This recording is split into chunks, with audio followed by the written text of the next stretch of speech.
Hola amigos y bienvenidos a este nuevo episodio de Cara a Cara, el podcast con Rodner.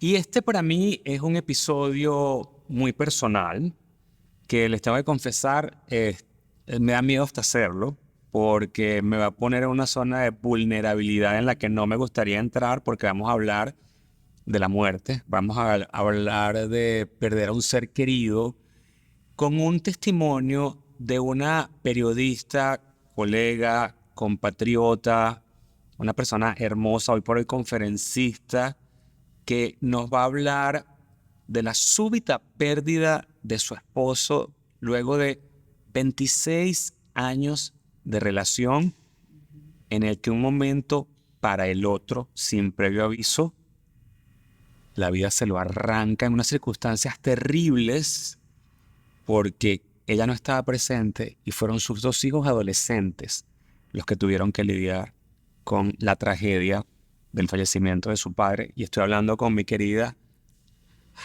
Es que me tengo miedo porque siento que hasta que voy a llorar, nada más con esta introducción. ¿Qué pasa? María Alejandra Requena, porque tu historia es una historia, a mí me impactó en lo particular, porque yo todavía no supero el enorme vacío que me dejó la muerte de mi madre.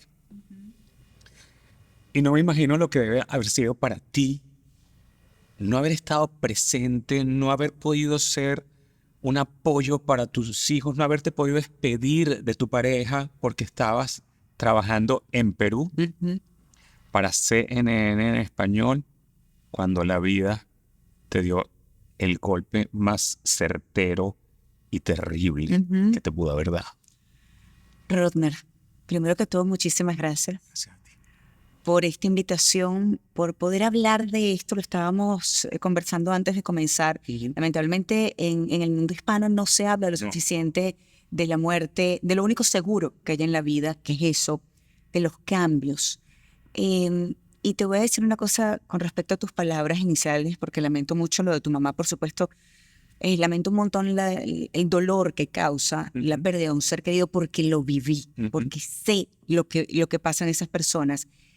Y uno no supera. Yo no estoy de acuerdo con eso que dicen, yo superé o tal persona superó la muerte del hijo, la hija, la esposa, el esposo, la mamá, el papá, hasta la mascota. No, yo creo que uno acepta, sana, todo esto es un proceso y aprendes a seguir adelante, aprendes a vivir. Pero no es un supera como, bueno, déjame pasar la página y ya se acabó. No, esa persona siempre va a estar contigo. Ese ser querido siempre va a estar contigo de una u otra manera en el corazón. Cómo pasan las cosas y por supuesto toda la vida lo vas a extrañar porque es algo normal, hay un cariño, hay un amor. Una historia. En estos días escuché un podcast, por cierto, hablando de esto que me encanta porque es de nutrir el alma. Y decía, no hay dolor si no hubo amor. Ya. Y la realidad es que yo de verdad he sufrido mucho. Yo vi una oscuridad espantosa. Todavía el reconectar con ese momento es inevitable que uno pues se mueva. Yo recuerdo que, por ejemplo, cuando estaba escribiendo el libro Elijo ser feliz, cuando me dediqué a transformar lo que yo había escrito como una manera de drenar lo que sentía en un libro. Y cuando empecé a repasar tantos momentos, pues inevitablemente lloraba y fue espantoso. Y sobre todo, en la más reciente revisión, antes de mandarlo a la imprenta, estaba releyendo lo que había escrito sobre ese momento cuando mis hijos me llaman. Mi hija me mandó un mensaje de texto inicialmente para decirme lo que estaba pasando. Y yo estaba trabajando en Lima, Perú, para CNN, y fue ese momento de shock, eso que no entiendes, que tú dices, ¿qué es esto que está sucediendo? Pero peor aún, además de ese dolor que estaba comenzando a sentir, era la impotencia, era mezclada con la impotencia de no poder estar allí por ayudar a mis hijos. 12 años tenía Miranda, Andrés recién tenía pocos días de haber cumplido 15 años, y les tocó tratar de auxiliar a su papá, mi compañero de vida por casi 26 años, con quien yo pensaba que iba a estar el resto de mi vida. Claro. Así mismo, mira, nosotros teníamos conversaciones donde, pues como todas las parejas, hay veces que te quieren volver loca y tú no te dejas. Ernesto, ¿escuchaste? Exactamente. Y yo le decía a veces, Dios mío, con estos achaques tuyos, yo no me quiero imaginar cuando estés mayor, cuando estés más viejo. Y él se volteó y me decía, qué bueno que te estés preparando porque sí me voy a poner peor. Entonces, claro, la visión de nosotros era eso a largo plazo. Y de repente la vida, ¡bum!, te cambia por completo, te arrebata tu felicidad, porque esa es la verdad. Y confieso, y por eso me siento identificada con muchísimas personas que inclusive me han escrito a través de las redes sociales o me lo dicen, cuando me ven, me dicen, yo no quiero ni seguir adelante, yo no quiero ni vivir. Fíjate que importante que digas eso, porque yo el fallecimiento de mi madre, que como ves hasta el momento me afecta, yo fui muy, muy honesto y hablé de mi testimonio con la gente y me sorprendió la cantidad de personas que me decían, yo no supero aún la muerte de mi mamá. Pero cuando yo veo este libro en mis manos que dijo Elijo ser feliz, que es un título maravilloso y que lo invito a que lo busquen en Amazon si quieren leerlo por completo, que más adelante vamos a hablar de él en detalle. A ti la vida te ofreció todo para que fueras infeliz por el resto de tu vida, que fueras una amargada, una resentida, odiando y preguntándole a Dios y cuestionándole, pero ¿por qué me haces esto a mí? Una mujer plena, exitosa, con una carrera brillante, 2 hijos sanos, un matrimonio feliz. Llévame a ese momento en el que tú estás en Lima, trabajando como cualquier otro día, y te llama tu hija. ¿Qué pasó por tu casa? O sea, ¿qué entró primero? ¿La mamá? ¿La esposa?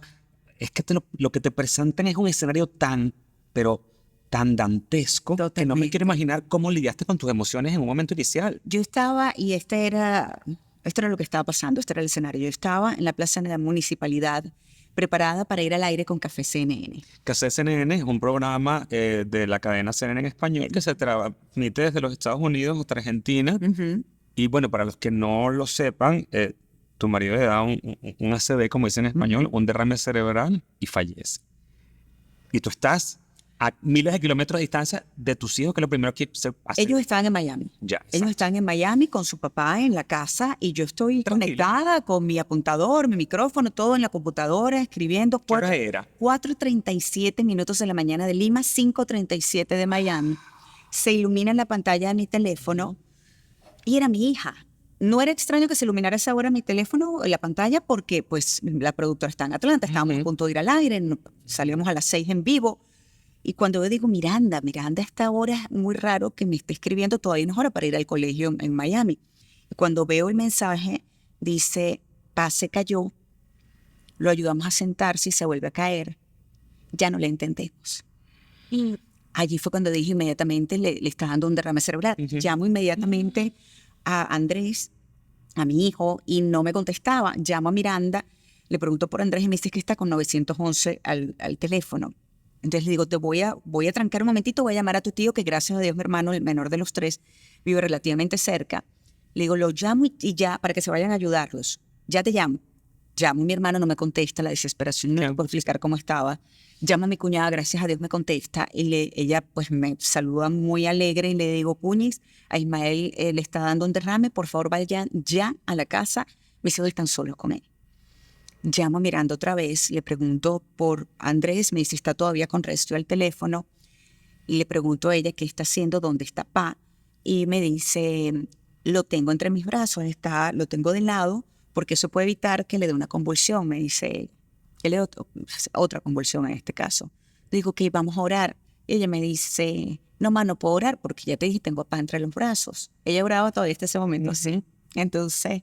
Le digo, pues mejor, Miranda, porque lo tienes entre tus brazos, lo tienes entre tus manos y vamos a rezar.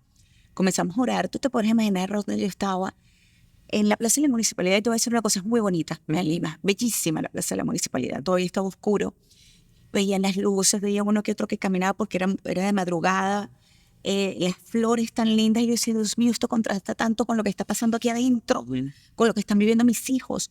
Entonces, claro, en el momento que estoy orando con Miranda, ya llega un momento donde me dice, no puedo más. Yo le digo, sí puedes, vamos a rezar, vamos a seguir rezando que papá Dios nos va a ayudar a que papá se recupere. Y le empiezo a escuchar gritar.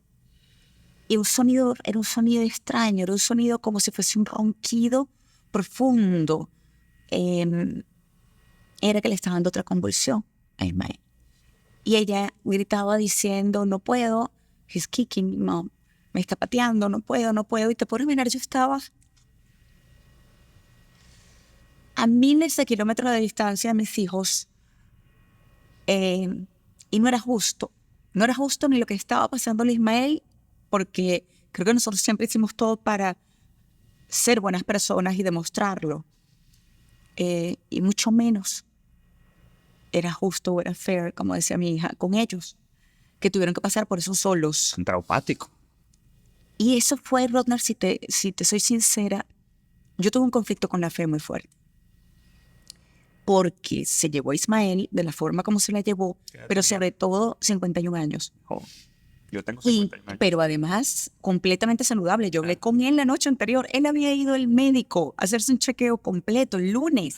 Y esto pasó un jueves. Esto fue una cosa que yo decía, no entiendo. Te caía en la cabeza. No entiendo esto. Entonces, claro, yo tuve un conflicto con la fe. Le reclamé mucho a Dios, pero sobre todo, mi conflicto con la fe venía más por el trauma que tuvieron que vivir mis hijos. Ya perder a su padre era suficientemente duro a esa edad o a cualquiera, pero era muy duro perderlo a esa edad cuando están entrando en la adolescencia. Cuando más lo Y necesitamos. con un trauma, por eso Andrés se llenó de mucha rabia, por eso yo tuve que lidiar con muchas cosas, quizás sumado a eso, porque el proceso de luto me tuve que dar cuenta que el duelo es distinto para cada uno. No hay forma correcta de vivir el duelo, no lo hay, ni hay tiempo para ello. A mí muchas personas me preguntan, ¿pero en cuánto tiempo? Es que esto es un proceso y depende de cada quien. Lo que tuvimos nosotros dentro de lo malo, de la tragedia que estábamos viviendo, es que nos unimos mucho. Y cuando, por ejemplo, Andrés, en algún momento que sí, y sabes que yo cuando escribí el libro, hablé con él y le digo, Andrés, yo cuento mucho en el libro, quizás no todo lo que pasó con nosotros y tu proceso del duelo, pero cuento bastante. No sé si quieres quizás leerlo antes de que yo lo saque y me digas, no, mamá, mira, esto no, esto sí. Y me dijo, mamá, es verdad, todo eso pasó, yo me porté muy mal contigo. Y tuve episodios. ¿Te reclamaba? Gracias. No me reclamaba, se portaba muy mal porque estaba con ese proceso de rabia. Hizo cosas que yo sé que le dolían tanto como a mí. Nos enfrentamos en distintos momentos, te digo sinceramente, yo comencé a sufrir de la tensión, y era tensión emocional. Claro. Pero era mi hijo, es mi hijo, y lo voy a amar siempre. Entonces, Y eso es inmadurez emocional. es que pasó por un proceso muy duro. Les tocó a él, Muy duro. Le tocó a él ser el hombre de la casa a los 15 años y ya sin su mamá. Pero nunca se lo pedí tampoco. Nunca le pedí ser el hombre de la casa a lo largo cuando pasó el tiempo del proceso. Yo le decía, no, tú tienes que seguir con tu vida. Pa quiere verte feliz, quiere verte bien. Yo sé que esto toma tiempo. Ismael fallece antes de que llegue el rescue, de que llegue la ambulancia. No, él llega al hospital con un 1% de probabilidades de sobrevivir. Lo operan, le hacen una cirugía para drenar toda la sangre, pero el derrame había sido masivo, había sido muy, muy fuerte. El tiempo en el hospital fue espantoso. Él deja de respirar. Cuando yo llego, el médico me dice que ya es hora de hablar con... ¿En cuánto tiempo llegas? 12 horas después. Te puedes imaginar lo que fue el saber que ya se habían salido. De hecho, cuando ya llegué al rescue, cuando Miranda, el episodio que te estoy contando, que ella estaba gritando, yo lloraba incontrolablemente, le decía a Dios por qué. La desesperación de no poder estar allí para abrazarla, para ayudarla. Igual, Andrés, escucho las voces de mi cuñada, mi hermano y otras voces, y digo que ya llegó Rescue. Ahí es cuando tranco el teléfono, me quito todo y salgo corriendo para el hotel a buscar mi pasaporte e irme corriendo al aeropuerto. Llego al aeropuerto a buscar en qué vuelo, cuál era el primer vuelo que me pudiera montar, que estuviera disponible, pero el primer vuelo salía hasta las 10:30 de la mañana. Entonces, qué eternidad. Ese proceso en el aeropuerto, ese vuelo espantoso a Miami, ese llegar a Miami, el tráfico, esa hora cuando llegué para poder estar en el hospital. Y como dice, lo cuento en el libro, ese momento fue terrible cuando llegó a la unidad de cuidados intensivos. Y ahí estaba mi amor, mi primer amor, sin poderme contestar el hola, sin poderme decir todo va a estar bien. Pues no, en ese momento fue cuando me di cuenta todo lo que podía enfrentar de ahora en adelante con mis hijos sola. Pero sabes que en ese momento todavía tenía la esperanza y yo decía, no, vamos a salir de esto, vamos a salir de esto, yo te voy a ayudar, vamos a salir de esto. Hasta que pues los médicos hablaron conmigo y me dijeron, mira, ha llegado el momento que le diga a sus hijos que se tienen que despedir de su papá. Qué cosa tan dura. Eso fue... Es que hay tantos, no te puedo decir que fue el peor momento porque fueron tantos peores, se podría decir, Claro. así, momentos, porque es terrible lo que tuvimos que vivir durante esos días, los siguientes meses y años inclusive. Pero por otro lado era tan bonito que a pesar de todo esto que está pasando, por ejemplo, que pasó con Andrés Miranda, lo tomó desde un punto de vista mucho más sensible, pero también tú no quieres ver a tus hijos sufrir. ¿Cómo enfrentas esa conversación? Tú no quieres verlos llorar, ser la persona que le diga además que llegó la hora de despedirse de paz. Y fíjate una cosa increíble, Rodner, yo tenía ese conflicto con la fe que empezó allí, pero sin embargo estaba aferrada y yo rezaba y rezaba y rezaba y rezaba para que, a ver si Dios me hacía milagro. Milagro, claro. Cuando tuve que hablar con ellos, por supuesto Andrés no entendía, Miranda tampoco, pero él estaba más con esa rabia porque sí, hicimos todo lo que, es más, hicieron mucho más de lo que se ha hecho un adulto. Ellos hicieron todo lo posible por salvarle la vida a su papá y no fue suficiente. Entonces, claro, eso él lo frustraba. Yo decía, no puede ser, pero si los médicos lo operaron, ¿por qué pasa eso? Que llegó a tiempo. Entonces, nos tocó enfrentar muchos sentimientos mezclados al mismo tiempo. Sin embargo, los cuatro, recuerdo, nos tomamos de la mano para rezar. Estamos, por supuesto, pues, al lado de la cama de él y estábamos los cuatro agarrados de mano. Y fue un momento bonito de conexión, pero muy doloroso. Muy, muy doloroso. De hecho, Miranda, mi hija, ya tiene 17 años, va a cumplir 18 pronto, pero es muy linda de sentimientos, de verdad. Lee un montón. Y ella comenzó a leer el libro, la parte de ella, le digo, lee esta partecita aunque sea nada más. Entonces, claro, como le gusta leer, empezó a leer el libro. Y luego viene el rato a mi cuarto y yo venía saliendo para ver cómo iba. Y ella, por supuesto, estaba llorando. Me dice, Ma, es un buen libro, escribes bien, pero yo no puedo seguir leyendo. Entonces, claro, me senté a hablar con ella y me dice, conecto tanto con ese momento, con lo que pasamos, que me es muy difícil, porque como lo comentabas en un principio, reconectar con el dolor es muy duro. Sí. Es muy fuerte llegar hasta allí. Y de hecho, una de las cosas que yo hice por mis dos hijos fue llevarlos a terapia. A Miranda no le costó lo más mínimo ir a terapia, yo lo entendía perfectamente. Andrés me odió por por llevarlo a terapia. Y me cuestionaba, me decía, ¿por qué me obligas? Y yo recuerdo llorando, pues le decía, Andrés, yo no sé cómo enfrentar esto. Si yo tuviera las herramientas, si yo te pudiera decir, mira, yo sé, a mí me pasó, o no me pasó, pero a alguien cercano a mí, no lo sé.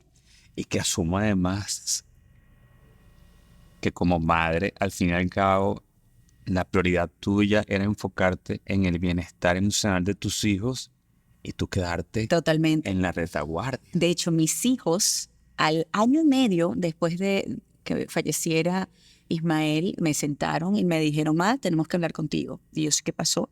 Y Andrés me dice, ¿por qué si tú nos obligaste a ir a terapia, tú no has ido todavía? Me dice, yo entiendo que tú eres fuerte, que tienes a la familia, que nos tienes a nosotros, que tienes a tus amigas, que fueron un apoyo también maravilloso, pero tú tienes todavía mucho aquí adentro, Ma. Me decían, tú tienes que ir a terapia, tienes que ir a una persona que no sepa de ti, que pueda darte quizás otro punto de vista, así como nos llevaste a nosotros. Entonces, claro, eso fue como un despertar en ese Es que momento. tendemos con el tabú ese de que no podemos hablar de nuestras emociones, Exactamente. porque pensamos que nosotros mismos podemos sobrepasar, quizás creando una coraza, y lo que no sabemos es que estamos recreciendo un dolor que está multiplicándose por dentro. Mire, yo sonrío, Rodner, porque lo comento en el libro, lo hablo allí. Yo hice un muro alrededor. O sea, yo hice esta coraza para protegerme hasta que me di cuenta que la peor parte, o sea, yo en realidad no sabía qué carrizo me estaba protegiendo yo, porque la peor parte estaba aquí adentro. Claro. Y hasta que yo no me di cuenta de eso y no me di cuenta que la única manera de comenzar a sanar que yo tenía era atravesar el dolor, era conectar con ese dolor que no quería, era enfrentar mis miedos, era enfrentar las culpas, era hasta esa rabia. No, y hasta un remordimiento de conciencia de qué hacía yo fuera del lado de mis hijos en un momento así, que son las circunstancias de la vida que a veces no está escrito, ¿no? ¿Sabes que yo no me juzgué por eso? Yo juzgué a Dios por eso. Por eso, claro. Pero no me juzgué por eso porque yo estaba haciendo mi trabajo como lo he hecho muchas veces. Ismael era piloto, hizo su trabajo 500 veces y yo me quedaba con mis hijos en la casa si hubiese sido la situación, ¿sabes? A la inversa. A la inversa. No, o sea, la verdad es que nosotros estábamos y damos mucho cariño a nuestros hijos también y tratamos de estar ahí por ellos. No podemos vivir tampoco con miedo. No voy a salir, no voy a volver a trabajar, no voy a hacer esto, Claro. voy a ver qué hago porque entonces le puede pasar algo. No, no es manera de vivir. Esto también me di cuenta en todo este proceso. Cuando elegí ser feliz, yo estoy convencida que la felicidad es una elección, que hay que trabajar en ello. Pero yo elijo esto porque primero elegí vivir. Y vivir por mí también, no solamente por mis hijos. Porque quiero entender con esto que me estás diciendo que te sentías que estabas muerta en vida. Totalmente. Yo iba todos los días de la semana, del mes, del año, como un robot. Yo iba como muerta en vida. Yo era completamente infeliz. La tristeza, la oscuridad que yo tenía. Mira, te voy a decir sinceramente, cuando yo tuve este libro en mis manos en Bogotá, que fue donde hice el lanzamiento oficial, cuando lo tuve en mis manos, se me revolvió todo. Porque dije, Dios mío, yo estuve tan rota, tan mal. Y yo hoy en día he avanzado tanto. Y sí, gracias a esa fortaleza, todos tenemos esa fortaleza. Lo que pasa es que se vuelve escurridiza. Y es muy difícil encontrarla dependiendo de los momentos que estés atravesando. ¿Cuál crees tú que fue tu momento más oscuro? Yo sé que dices que hay miles. Pero en el momento en que tú dijiste, ¿cómo salgo de aquí? Y lo recuerdo perfectamente. Y fue un detonante tan tonto. A ver, por supuesto lloré muchísimo, me sentí en esa oscuridad a diario, espantoso, pero la primera vez que me dejé llevar a esa oscuridad que te ala, porque te ala, es luchar contra eso, es un yunque que te ala al fondo del mar. Recuerdo, yo he tenido operación de la columna, de las 2 rodillas, varias lesiones precancerígenas, pero tuve la primera cancerígena después de la muerte de Ismael. Fue en la cara. Me quitan esta lesión, gracias a Dios limpian bastante bien, no consiguen más, ya después para una segunda biopsia estaba ya limpio, podían cerrar. Claro, está el proceso de cicatrización, ya yo había pasado por varios, sabía cómo reaccionaba mi cuerpo y de repente ya me quitan el tape que te ponen allí, esta especie de tape quirúrgico, y veo una cicatriz, una cosa espantosa, algo levantado, y yo decía, ¿qué es esto? Además grandísimo, y yo decía, no entendí y no. Fue como esa gota que derrama el vaso y que empiezas a llorar porque hay algo que yo he dicho en varias oportunidades. Una cosa es estar solo y estar bien con tu soledad, estar tranquilo. Y otra cosa es sentirte solo. En ese momento yo me sentí tan sola. No estaba él para que me apoyara a decirme, va a estar todo bien, vas a estar bien. Y si sale otra lesión cancerígena, pues luchamos contra eso también. No te preocupes, aquí estoy por ti. Me sentí tan sola y que hay una oscuridad espantosa. Yo recuerdo haber llegado a la casa. Me acosté a dormir y yo lo único que hacía era, cuando abría los ojos, era llorar y llorar y llorar. Y confieso que fue la primera vez que empecé a tomar pastillas, que tomé pastillas para dormir. Yo siempre he sido muy mal dormir. Inclusive con lo de Ismael no lo hice por mucho tiempo, hasta ese momento, porque yo sencillamente no quería pensar, no quería sentir. Entonces, claro, abrí la gaveta, tomaba una pastilla y ¡pum!, volví a caer. Me despertaba en aquella oscuridad profunda donde yo me sentía, no era que no entrara luz en el cuarto, era que yo estaba en una oscuridad espantosa. Entonces lloraba, abría la gaveta y ¡pum!, me tomaba otra. No quería sentir. Y eso me lleva después un poco a entender a estas personas que luego me escribían o me decían, yo no quiero sentir ese dolor, por eso quiero terminar con mi vida. No quiere decir que esté bien, pero entendí que es un dolor tan fuerte que sientes que de verdad no puedes con él. Que no quieres sentirlo. Y te voy a decir una cosa, cuando estaba en ese momento de tanta oscuridad, cuando llegó un momento donde fui a abrir la gaveta otra vez, dije, no. Algo dentro de mí, menos mal, gracias a Dios, conseguí esa fuerza y dije, no, no está bien, yo tengo que salir de aquí. Y tengo que salir de aquí no solamente esa oscuridad donde me sentía, tengo que salir del cuarto, tengo que obligarme, tengo que hacer cosas que me obliguen a recordar las cosas bonitas por las cuales vivir, por las cuales seguir viviendo. Y me obligué, y sobre todo entendí en ese momento que si yo seguía viviendo como muerta en vida, desde el dolor, desde la tristeza, ni siquiera el amor que yo le diera a mis hijos, ese amor bonito, iba a ser puro, porque iba a estar contaminado por la tristeza, por el dolor. Completamente te entiendo a la perfección, porque no es un amor desde la sanidad. Uh-huh. Quiero entender, por lo que te he escuchado, que tienes que haber vivido 2 episodios terribles. La primera despedida física, cuando te tienes que despedir de él en el hospital. Uh-huh. Ese despido inmediato, inconsciente hasta cierto momento, en el que imagino le habrás hecho unas palabras a él. Esa despedida de ese momento, que es una despedida súbita, revueltas las emociones, pero luego tienes una despedida emocional Uh-huh. en la que te despides para tú poder rehacer tu vida. Fueron varias despedidas. La primera, sin duda, fue terrible con mis hijos. ¿Te recuerdas Cuando cómo te ellos se despediste de despidieron, él? recuerdo fue, a ver, lo que pasa es que en ese momento cuando nos despedimos de él, estamos los 4 y me concentré mucho En él. en ellos 2, en Andrés y Miranda. Pero luego ellos, pues ya después iban al hospital, pero se iban más temprano. Yo me quedo, y lo cuento en el libro, por el proceso de donación de órganos. Y hay un momento, una noche, donde Andrés me dice, ¿por qué tienes que volver? Y yo iba todos los días, no todos los días, yo me quedaba 23 horas y media. Iba solamente a mi casa corriendo a bañarme, cambiarme, pasada de verdad 11, 12 de la noche y regresaba otra vez con él. Y una de esas veces Andrés me dice, ¿por qué tienes que ir al hospital? Tú sabes que ya Pa no está ahí. ¿Por qué no te quedas con nosotros? Y por supuesto yo otra vez con lágrimas en los ojos le dije, mi vida, yo sé, y tienes toda la razón, pero también Pa también está allí, hay una parte que todavía está allí, entonces no lo puedo dejar solo.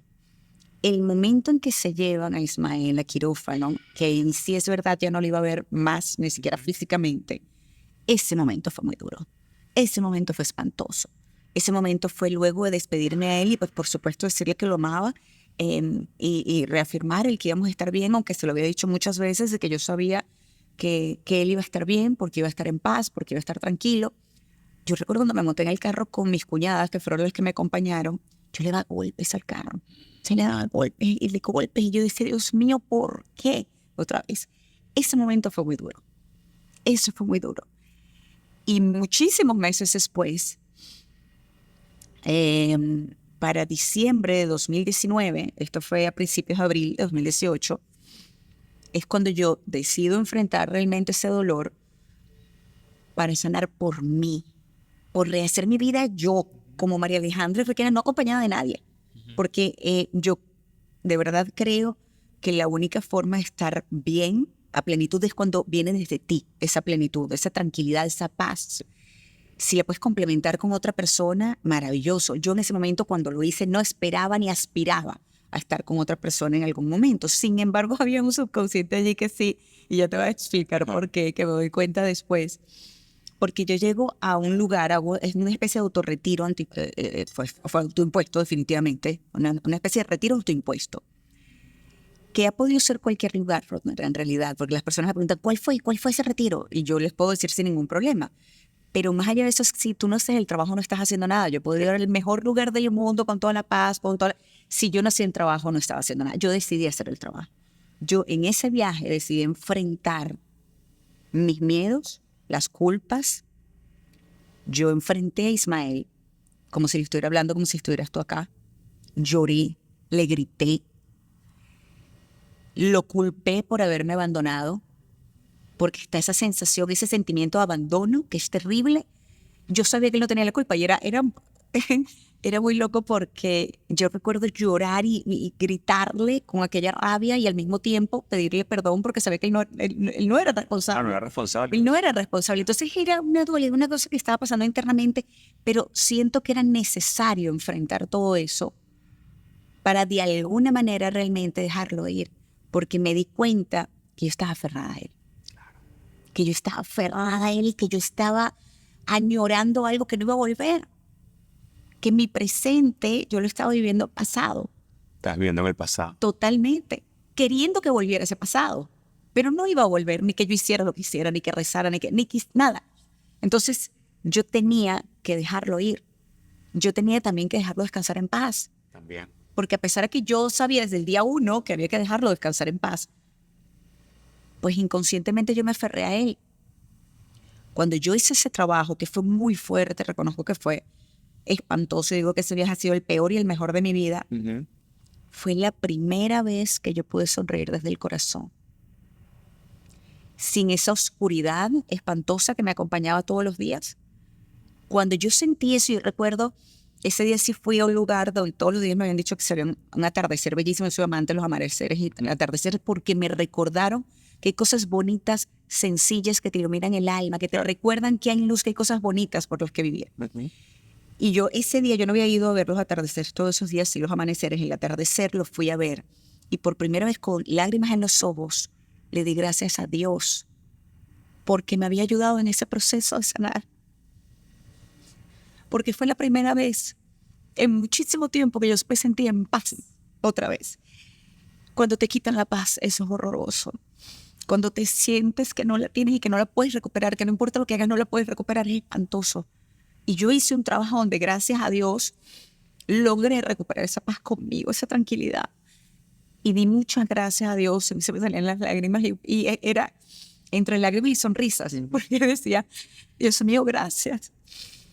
Siento que estoy viviendo otra vez por mí, no solo por mis hijos, sino por mí. Siento que me estoy enamorando otra vez de la vida, que puedo apreciar este atardecer agradecida, de verdad, desde el corazón. Y cuando uno recupera eso, créeme que, Dios mío, lo agradeces con el alma, porque es muy fuerte cuando la pierdes. Una vez que pasa eso, y que yo comienzo este proceso de, gracias a Dios, enamorarme a través de la vida, de sentirme bonito por mí, por mis hijos, de ser agradecida por las cosas que tengo. Todavía no me quedo en lo que no tengo, sino que comienzo a agradecer todo lo que tengo y las posibles oportunidades que se puedan dar a futuro. Pues la vida y Dios me sorprendieron de una forma, Rodar, que yo todavía digo, ¿qué es esto? ¿Cómo pasó esto? ¿Cómo es esto que me enamoro otra vez? ¿Cómo es que me puso un hombre bueno en mi vida? ¿Cómo lo puso en tu camino, Luciana? O sea, porque para los que no lo sepan... Yo me volví a casar. Se volvió a casar. Un marido guapísimo, simpatiquísimo, encantador, actor, Luciano Alessandro, a quien le mandamos un fraternal abrazo, porque además ustedes han protagonizado una historia de amor que ha inspirado a muchos, porque todos queríamos que tú reencontraras ese amor y reiniciaras un segundo capítulo de tu vida con una persona que te hiciera feliz. Y te voy a decir una cosa, entre lo que pasó en ese momento, que fue total sorpresa, yo conocí a Luciano de muchísimos años, desde antes de casarme inclusive. Nosotros no nos veíamos desde el cierre de Radio Caracas Televisión, en donde ambos trabajamos, y eso había sido 12 años antes de este reencuentro. Cuento un poco en el libro cómo se da ese reencuentro y cómo de verdad pues yo acepto para tomarnos ahí café, y cómo pasó algo, Rodner, que yo todavía sinceramente no sé cómo explicar. Fue algo bonito, fue algo que no entiendo, pero fue una conexión increíble que se sintió tan bien. ¿Tú crees que Ismael te lo mandó? Yo estoy convencida que Dios e Ismael me lo mandaron, porque además, a ver, no solamente es un hombre con todos los atributos que acabas de mencionar, sino que es un hombre de un alma muy bonita, un hombre bueno, un hombre seguro y paciente, porque estar con una viuda, comenzar una relación con una viuda no es fácil. Y con 2 hijos. Y con 2 hijos. ¿Sabes la cantidad de veces que Luciano me vio llorar? Cuando se cumplía otro año de la muerte de Ismael, inevitablemente yo lloraba. Cuando pasaba algo con Andrés o con Miranda, y yo me sentía con esa rabia que me volví otra vez porque me sentía sola para tener que ocuparme de mis 2 hijos, para enfrentar esto, porque así yo me hubiese divorciado, yo hubiese esperado que su papá se ocupara de sus hijos. Y si no se ocupaba, pues la rabia con él. Pero aquí yo no tenía cómo culparlo a él tampoco, pero eso se mezclaba. Y Luciana fue muy paciente conmigo en todos esos momentos. Y yo lo agradezco un montón y tiene una seguridad increíble porque en mi casa hay fotos de Ismael. Están las fotos de Ismael con Andrés, con Miranda, donde refleja esa sonrisa que tuvo por muchísimos años. Y nos escucho a veces hablar de Ismael y está tranquilo y lo acepta y lo entiende. Entendió que era un proceso, entendió mis miedos, Claro.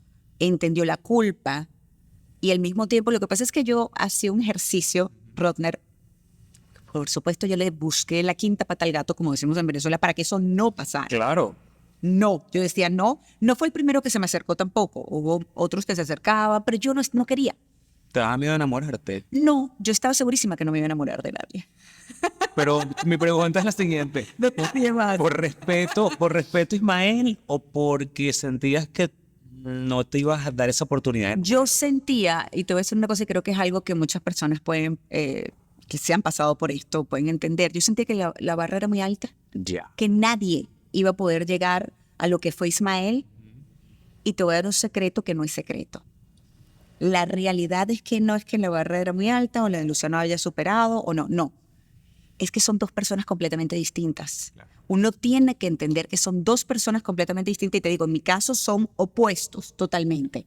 Con una nobleza, son buenos hombres, sí, pero son opuestos. Entonces, cuando yo entendí eso, yo no buscaba a Ismael, yo no podía buscar a Ismael en nadie más porque no lo iba a encontrar. Claro. Entonces, yo eso lo entendí primero. Pero una vez que yo salía con estas personas que me invitaban, a mí no me interesaba. Yo pensé que ya mi vida amorosa ya había terminado. Tuve un amor bellísimo por casi 26 años. Tenía que sentirme agradecida. En un principio, por supuesto, muy dolida. Luego entendí que me sentía agradecida por esto también. Y yo estaba ya tranquila. Ya luego de recuperar esta paz, yo decía, ¿para qué? No, Sí. ¿Para qué? Tranquila. No. Interrumpir esta paz que estoy viviendo. Exactamente. No, ya decía... Sí, porque te ha podido salir muy mal. Me podía salir muy mal. Por eso te digo que Dios y de alguna manera Ismael también me lo mandaron, porque todas estas otras personas, recuerdo uno que, por ejemplo, me preguntó en algún momento, ¿cuándo crees tú que vas a estar lista? Y le dije, no lo sé, no creo que nunca, pero sinceramente a mí no me interesa tener una relación con nadie ahora. No me interesa. Entonces, claro, yo entiendo que es difícil para la persona acercarse a, pues, cualquier mujer, para el hombre acercarse a cualquier mujer, quizás que venga de un divorcio, una separación, de cuando es por muerte, peor aún. Algo traumático. Porque esa persona, además, en mi caso, no fue que yo me separé, yo lo amaba, yo estaba enamorada cuando él fallece. Entonces, era difícil realmente para cualquier persona atreverse a. Y sin embargo, cuando sucede lo de Luciano, y fue un café sin ningún tipo de intención, y termina en vamos a comer, y él vino el mismo día, y luego seguimos hablando, la conexión fue tan bonita, que yo cada vez que decía no, por esto y por esto y por esto, vivía en Colombia, en Bogotá, yo aquí en Miami, Sí, claro.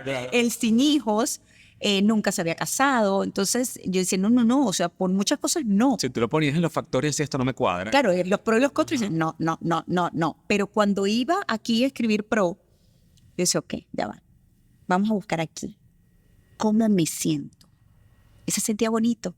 Esa era la respuesta, se sentía bonito. Entonces, si se sentía bonito, ¿por qué yo iba a permitir que los miedos o las culpas, en dado caso de otros? Porque yo llegó un momento donde yo dije, ¿culpa por qué? Si yo honré y amé a mi esposo y tuve una vida maravillosa hasta que falleció, como dice además la Biblia, ¿no? Como dice, hasta que la muerte los separe. Sí. Pues así fue. Entonces yo no me tenía, pues yo entendía, yo razonaba conmigo y decía, mente, porque la mente te sabotea. 100%. Yo siempre digo, hay que recordar a las personas en las cosas bonitas. Ajá. Hay que agradecer por lo que se vivió y no por lo que no se vivió. Además que, pues, si no hubo momentos bonitos, que en mi caso los hubo, obviamente, por supuesto que hubo momentos, pues, de lágrimas, de rabia, por supuesto que los hubo, pero fueron más los momentos bonitos. Entonces, claro, yo cuando vengo a vivir una nueva relación, no, cada vez que la mente buscaba sabotearme, yo decía, no, ya va. No por esto, es verdad, pero vamos a darle la lógica a esta parte. ¿Por qué no? ¿Por qué no atreverse? Enfocarse en la luz y no en la oscuridad. Exactamente, se puede. Yo recuerdo, mi cuñada me decía, Mari, por amor de Dios, Mariale, no pienses, deja que fluya. Yo, okay, deja que fluya. Bueno, y llevaste al altar. Dios mío, estamos ya más de un año de casados, gracias a Dios, y muy bien. Y me encanta verte con esa sonrisa en el rostro porque emanas paz. Lo hablábamos cuando llegaste. Y yo siempre termino mi podcast con una pregunta que en este caso probablemente es la más trascendental de todas, porque este es un testimonio que yo creo que a mucha gente le va a servir para poder lidiar con cualquier tipo de pérdida. Esta es muy personal y muy íntima y muy compleja, pero precisamente son de esas historias en las que más aprendemos. Elijo ser feliz. Tú dices que es una decisión Totalmente. que tiene que tomar uno. Siempre termino haciendo una pregunta que en este caso viene con el título de tu libro. ¿Cuáles son los consejos que tú le das a las personas para superar los obstáculos que inevitablemente la vida nos va a presentar? Y en este caso, para elegir ser feliz. Los cambios son inevitables. Vamos a comenzar por allí. Yo aquí hablo de los distintos tipos de duelo y herramientas que me sirvieron para superarlas. Distintos tipos de duelos, ¿por qué? Porque cuando uno se va de su país es un duelo. Yo en aquel momento no me di cuenta que era un duelo lo que estaba viviendo. Cuando cerraron Radio Caracas Televisión fue un duelo. Cuando me despidieron fue un duelo. Y son procesos que hay que vivir, así como la pérdida de un ser querido, que definitivamente es el peor de todos los duelos. Tienes que darte tu tiempo. Es inevitable sentir el dolor. Tienes que obligarte a mucho. Y como obligarte digo a cosas tan sencillas como cuando estás muy mal y estás tirado en una cama, que es lo único que te provoca estar llorando y estar acostado en una cama. Hay que obligarse a hacer ciertas cosas. Por ejemplo, el Día del Padre pasado, Miranda ya ha pasado varios días del padre, Andrés también, por supuesto, sin su papá. Todos le pegan, todos a ella la ponen muy emocional, de verdad que pues, llora, es muy triste, es normal. Este Día del Padre tuvimos la bendición que estuviera mi papá aquí también y estaba mi hermano. Entonces, claro, yo estuve con ella, compartiendo con ella y ella todo el tiempo me dice lo mismo, it's not fair, no es justo. Le digo, es verdad, mi vida, pero bueno, nos tocó vivir esto, hay que seguir adelante. Y luego vamos a casa del tío Carlos un ratito, yo creo que eso te va a ayudar. Además están mis sobrinos, que son los primos de ella que están pequeñitos, te va a ayudar para sonreír un poquito. Y me dice, mamá, yo no quiero. Dice, yo entiendo que no quieras, pero a veces hay que obligarse, tú lo sabes. A lo largo de estos años nos hemos tenido que obligar a mucho. El ir para allá, así no quieras, te va a distraer un poquito con tus primos, pero además hay que aprovechar los momentos con la gente que uno quiere. Está el Tito, está tu abuelo aquí, está el tío Carlos, tú y yo, mejor que nadie lo sabemos. Entonces vamos un ratito y a lo mejor te vas a sentir mejor. Pues tan bella, con tan solo 17 años, pues me dijo, sí, está bien, ma, tienes razón, se paró, se dio un baño, fuimos, compartió con mis sobrinos, yo la escuchaba sonriendo, yo riendo con ellos, y decía, qué bonito. Inclusive terminamos haciendo un juego de cartas y fue muy bonito. Entonces, todo lo que te obligue, así no quieres en un principio, pero puede beneficiarte a un tiempo quizás corto, mediano o largo plazo, hazlo, hay que hacerlo. Las herramientas están aquí, les cuento más, así que lamentablemente yo sé que no hay tiempo, ¿no? Sí, pero este libro yo sé que está nutrido de enseñanzas para lidiar con la pérdida, me lo pienso devorar. ¿Dónde se puede conseguir este libro, que es lo más importante? En Amazon para todas partes del mundo, Busca Libre para Latinoamérica, en Miami está en Books and Books, en Venezuela están las principales librerías de Caracas, en Colombia, en las librerías Nacional y Panamericana, pero también por Busca Libre para toda Latinoamérica, es otra plataforma que es muy, muy buena. Yo los invito a que lo busquen, porque ustedes saben que la intención con mi podcast siempre es inspirar, y para mí hoy ha sido muy aleccionador escucharte, porque digo, mi pérdida, por muy gigantesca que ha sido para mí, no se compara en lo más mínimo con lo tuyo, porque te voy a decir una cosa. Era esperada, vamos a decir.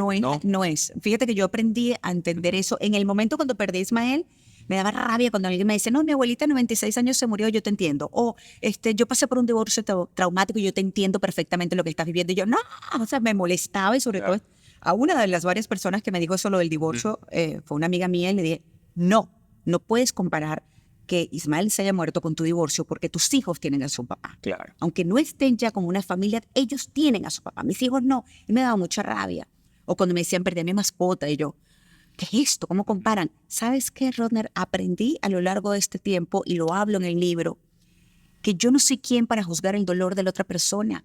Para esa persona, su perro, su gato, era lo único que tenía en su vida y que le alegraba el día cuando llegaba a su casa. Su mamá, su abuelita, que había sido su roca, su fortaleza por tanto tiempo. Entonces yo entendí que no puedes juzgar. Definitivamente yo creo que el peor de todos los duelos, el que es casi mortal, y lo he comentado en varias oportunidades, es la pérdida de un hijo. Eso tiene que ser casi mortal. Pero la realidad es que el resto, el dolor, uno puede decir, no, el mío es mayor que el tuyo porque fue... No. Yo creo que para cada quien ese dolor es profundo, oscuro, espantoso, y nos toca tratar de salir de ahí de la misma manera. Hay que respetar el dolor. es verdad, cada quien tiene una experiencia distinta. Me encanta ver cómo tú transformaste tu dolor en un, voy a decir a lo mejor algo que, un manual de alivio para el dolor, de management, de pain management, de cómo aprender a manejar el dolor. Y espero que te sientas inspirado. Te quiero regalar mi café, Me encanta. 5 gotas, porque ¿eres cafetera? Totalmente. Lucero y yo somos cafeteros. Bueno, y Andrés. huélelo desde ya, porque una de las cosas que yo siempre le digo a todo el mundo es que, qué bueno que te guste, que de los problemas que se nos presentan en la vida hay que transformarlos en cosas concretas, como es tu libro, como es mi marca de café que hoy por hoy me permite ser independiente. Y yo creo que esta independencia emocional que trae este libro, creo que también va a ser un testimonio muy lindo para todas las generaciones que vengan luego de tus hijos, para que conozcan a su abuela y conozcan a su abuelo. Sí, señor, porque aquí habla mucho, Ismael es uno de los protagonistas. Luciana también dice, como me dijo una amiga, son 2 historias de amor en un libro, es una montaña rusa de emociones como la vida misma. Y una de las cosas, y me encanta esto del café, por cierto, porque una de las cosas que yo hablo aquí es que a uno se le olvida que hasta el placer de tomar tu café preferido te causa, es como ese bálsamo para el corazón, para el alma. Hay que apreciar esos momentos, de eso se trata, de agradecerlos. Así que gracias por mi café. No, y gracias a ti por compartir tu historia. Me costó mucho trabajo escuchar tu testimonio. Soy muy sincero, pero te lo agradezco por la honestidad y la sinceridad. Y para todos ustedes que nos han escuchado hoy, como siempre les digo, dejen su comentario, compártanlo, porque nunca saben cuándo alguien necesita Y eso es verdad. escuchar esto que hemos hablado María Alejandra y yo el día de hoy. Y nada, suscríbanse, compártanlo y por sobre todo, elijan ser felices. Gracias por tu testimonio. No, te quiero. Te quiero. Te quiero un montón. Besos. Chao.